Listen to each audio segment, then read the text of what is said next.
Now you're from Seattle, right? Mm-hmm. You know what? I only know a few things about Seattle, so you got to put me on game on not only the music scene, but just like growing up in Seattle. All I know about Seattle is rain. They say Seattle rains a lot and it's dark, and I was like, that doesn't seem like some place I would really want to go. How is it in Seattle? And which part of Seattle, by the way?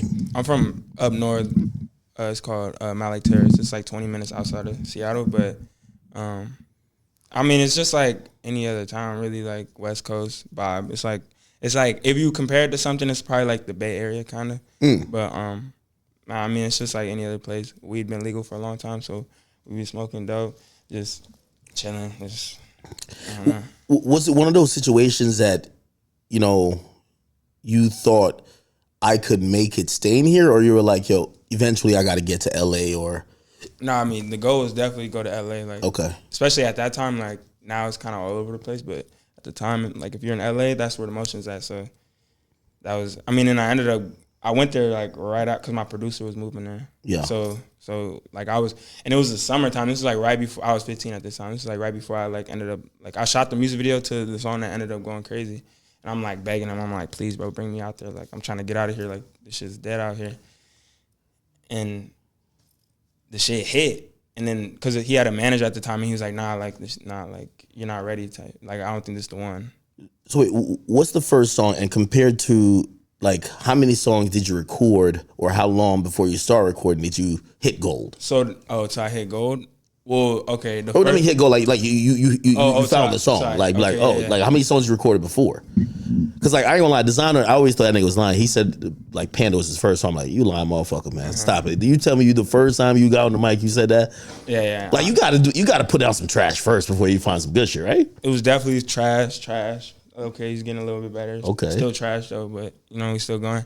It probably took, it took like a year. I mean, I couldn't record every day. Like, I didn't have, like, because I was recording at Broker for a little bit, and then, like, you get to high school, like, the people you were cool with before, like, you don't got class with them no more, so you don't even, like, see them type shit. And then, plus, we just getting older, finding new people to hang out with. And then, like, so I had to just figure it out. And there was a studio called Undercast, and I used to pay, like, $250. And it was like, for the whole session, it was, like, $300 because it was, like, 3 hour minimum. It was, like, $50 an hour or some shit. Where the hell you getting the money from?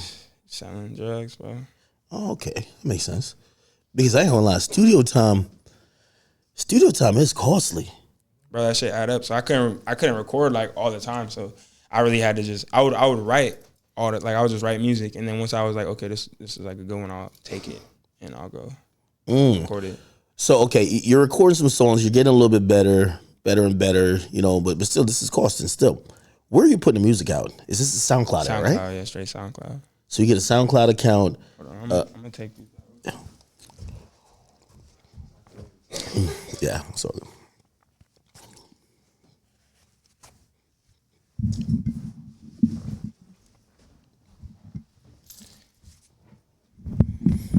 Good? Yeah.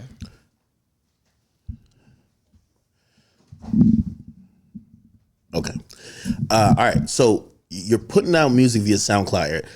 SoundCloud is so underrated in how many people, because also at that time, having a SoundCloud page that was lit was like, that was like having like I don't know, I guess the equivalent would be like a crazy TikTok now. Yeah, but like a SoundCloud page would be the shit. Yeah, and it's like TikTok where like you could have motion on SoundCloud and not be lit anywhere else. Like in real life, like when I was still coming up, like before I really had that one, like I would have like some of my songs had like 250K plays and shit. And like at the time, that's like, yeah. How are you promoting it though? I didn't. My Instagram, like, but I didn't have. I had like 2,000 followers, like only people that I knew, like in real life. Shit just. I remember one of my songs got put in like some playlist, like 26, and there was like, I don't like it was just getting played. Like I don't know how many like people were listening to it, but a lot of people were listening to it. And one of them got put in there, got like 50K. I was about to quit music, and then that shit happened, and then so I kept going. But I don't know, shit just hit on SoundCloud. There's little like I want to call it like little weird algorithms that nobody ever gave like credit to. Yeah. Like the little metas where like for example, man, I when niggas thought that even Facebook died, a lot of people used to use like Facebook used to be like the teens. They used to be running that shit. Like they used to be sharing links and all that type of stuff. And like SoundCloud is like a whole thing to itself where to anybody else who's not on the platform, you can't understand how some get lit. Yeah, you know what I'm saying? No, like I was just dropping shit. Like I honestly didn't know like how that shit worked. Like now, like everybody like be on TikTok. They like I be seeing videos like people saying like, oh, this is how you do it. This is how you trick the algorithm or whatever. But like SoundCloud, like there was no trick and nothing. Like we didn't know. I didn't know nothing at least. Like shit just if it hit, it hit, and my shit was starting to hit. I don't know how, but it didn't translate to anything else. Like Instagram didn't like I didn't have no like people didn't know who I was. Like people might not even knew the name. Like just like oh this song I listened to on SoundCloud. I don't know. It's weird. Yeah, no, that's definitely a thing where people like you on SoundCloud, but they like the song. Yeah. But you're not that popular enough where they're like, oh, let's go look at what he got going on Instagram or these other platforms. Okay, so you get added to a playlist. You hit 50K on a song. You remember what song that was? Yeah, it was called Off White. That one's I'm pretty sure it's still on my SoundCloud. And then what happens after that? Because now you're a little bit encouraged. Like, oh shit, maybe I got a chance. Yeah. After that one, I was 14 when I made that one. So that one was still like first year, like really recording. And at that same time, when that shit started kind of going crazy, my cousin, he used to live in New Jersey. You know Roselle Park? Yeah. Yeah, he used to live there. You from New Jersey? Yeah. Okay, what part? Well, all around. Well, I used to live in a town right next to Roselle, which is Union. Oh, yeah? Yeah. But, okay, yeah. So when I was 14, I went out there for like a month. Really? Yeah. Just for music? No. Just on visit family type shit. So me and my brother went out there, and it's like a 30-minute train ride to New York. Yep. So we went to New York. We looked up like the Def Jam building and shit, and we was like walking miles to like I was trying to get in there to give him some music. Like yo, like my shit's lit. Like play my shit. And we got dubbed like right when we walked in the door, but. Security was just like, get the fuck on out of here, man. Yeah, but I was like, But that, you know what that shows, though? That shows you had a plan and some type of determination. You know, you kind of knew where the next steps were going to be, right? Hey, if I get a good amount of motion, this is going to be probably the door that opens. Mm-hmm. So, you know, even if you were trying to get to the door early and pick the lock, right? Yeah. Nah, facts. That was the goal for sure. Like, we're going to get this shit, get a deal, like, then it's up. So, yeah. But, like, so, yeah. After that, I'll probably drop like maybe like 5 more, like maybe like 10 songs, maybe like, cause I would just drop like once a month type shit. Or like I would drop, at first I was dropping like once a month. I was trying to like just get in as much as possible. And around the same time I met my producer, Royce David. And he's just started letting me record at his crib. He for free now. Yeah. Okay. Yeah. So well, at first, like, stop paying that $300. No. But at first, cause his homie hit me up and was like, "Yo, like I heard you record here." Like. And at this time, I really wasn't recording like at all. Like I would record like once every like 3 months or something. Like because I'm not trying to spend. It's a minimum. I got to spend like $300 every time I hop in the studio. And like I wasn't that good, and like I didn't really know where this was gonna take me, so I wasn't trying to spend my money on that. But his homie hit me up and was like, "Yo, like he'll let you record here for like $20 an hour or some shit." So I was like, "All right, bet." So I did the first session with him. I left the bread. He was like, "Nah, like it's good. Let's just like you don't have to pay me. Like we'll figure it out." Like, and I was like, "Nah, fuck it." Just so I left it on his desk. And when I went back the next time, he gave me the money back and was like, "Nah, like let's just do this shit." Like, I sound like somebody that believe in you. No, yeah. He was like, "This shit's hard. Like we could do something with this." He was like, "Fuck the money. Like the money will come later." And then so we just started getting in all the time, and that's when I really started like locking in on the sound and really like. Because a good amount of music, you know, the theory about 10,000 hours of mastery in anything, it also applies to music, right? Like, you know, I think even Kanye echoed something of the sort where it's like, you got to master, you know, like you hear a lot of these guys like, yo, it just happened naturally. And it sounds good for that to work, but you kind of got to grind it a bit to kind of feel very confident. Like these days, you probably could get in the studio and knock out a song real quick, but back then, probably was a little bit harder, right? Yeah. Well, also back then, I used to write like everything. That's how I learned making music, just writing shit. Like, and I would just look up YouTube beats and shit, just rewrite it. And I would make it on YouTube. I would use like a YouTube beat, and then he like would like we used to do this shit like, and one of my biggest songs, Notice, was done the same way, and like I was bragging about it in an interview. And shit got hectic, but we used to like some of the shit he would just produce, but if I already had the song made, we would take it there. He would remake the whole beat, and like we just drop that shit. Oh, you finesse, you just remake the niggas beat. Put his tag on it, remake the whole beat like from scratch, but it would be the same. So he talented too then. No, he's hard. He produced like my last 2 albums, like, but in those ones we ain't steal nothing. But no, he's the GOAT. That's like almost like a divine type of situation where you meet someone that meets your level of intensity and energy, but they're talented as well. They're probably everything that you're missing, right? No, literally, like it was like because you're listening to YouTube beats, but now you don't want to just, this is past the era where you could just do a freestyle. So like you got to put out an original song, but he could chef it up in a way it's gonna be original. So he's a perfect compliment. No, exactly. Like we would flip that shit or whatever, like, and nobody was saying shit. Like we was dropping shit, and then just making shit, and the shit started hitting on SoundCloud. Every time I would drop it, would get like at least like 50K views, which like consistently, like that's good. That's a good start. Like especially at the time, like no, of course, shit's hitting. Fan base starting to build, and that's when the Instagram started growing. Once like the SoundCloud started really like, anytime I would drop, it was like kind of like some motion.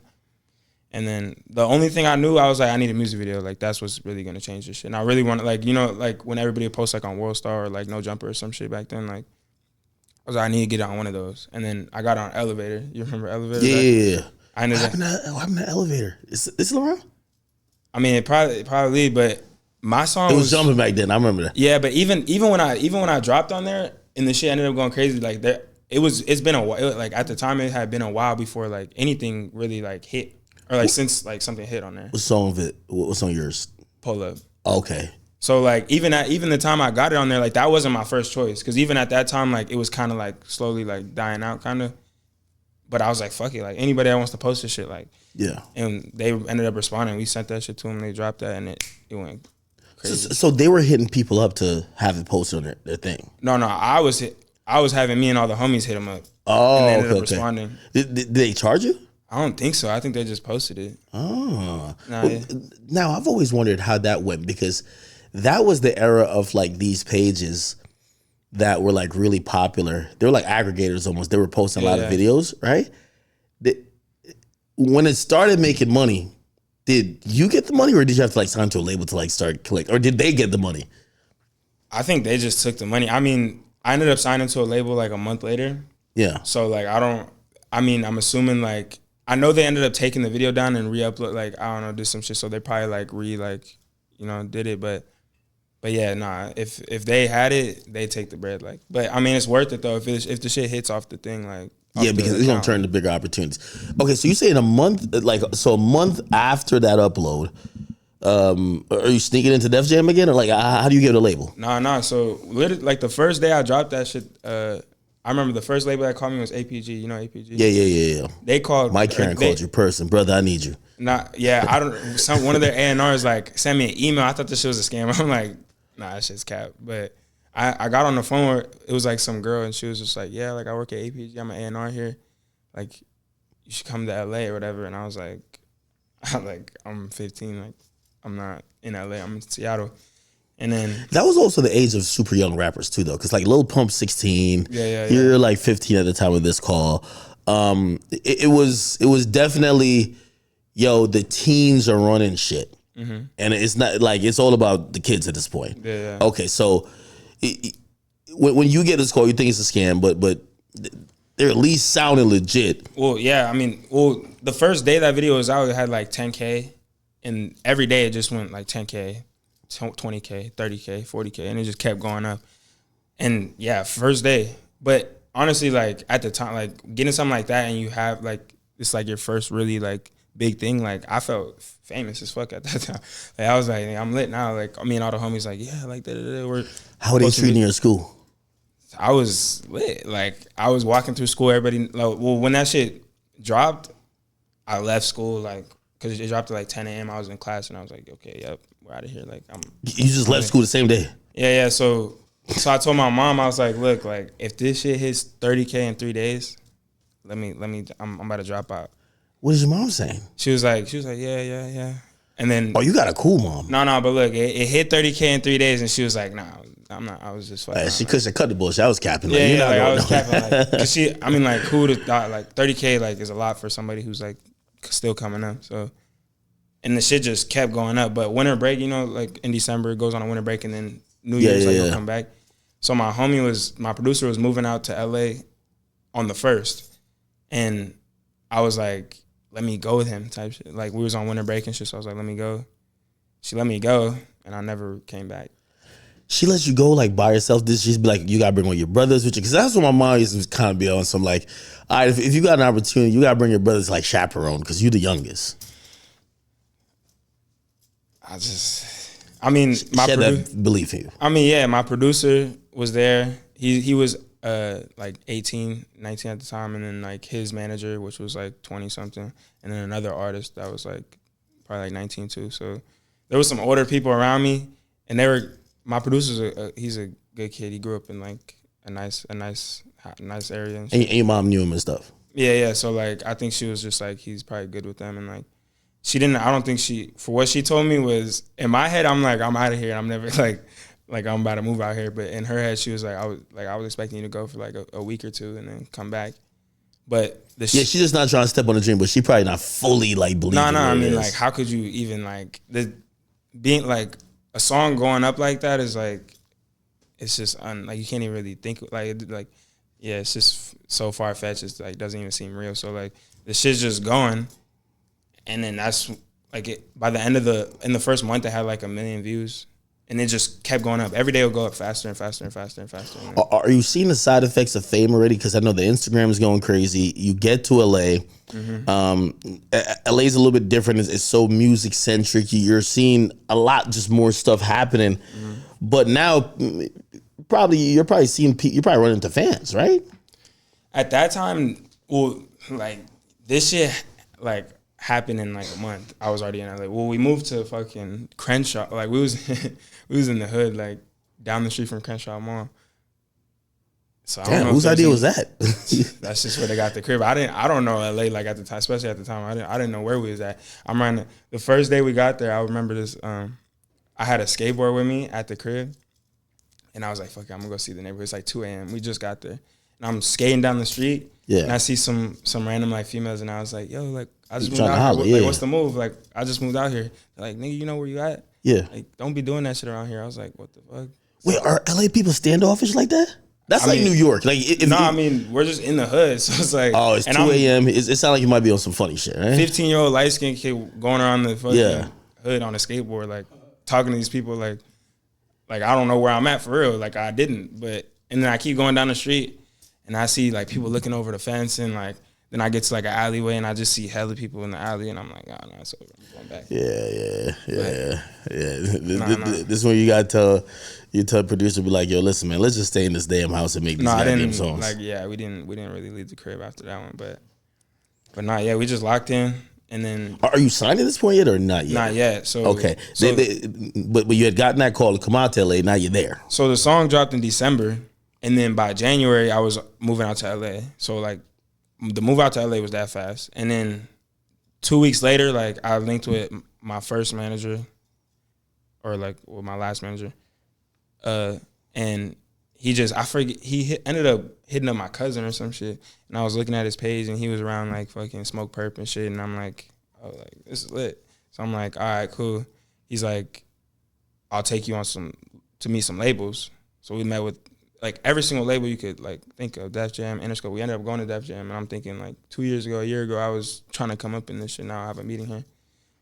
Shit was just, and then I ended up signing in like, I think like a day before, like after my birthday or some shit, which January 25th. So like a month and a half later, the shit went from me in Seattle with like no type of like real motion. A month and a half later, like the shit's out of here.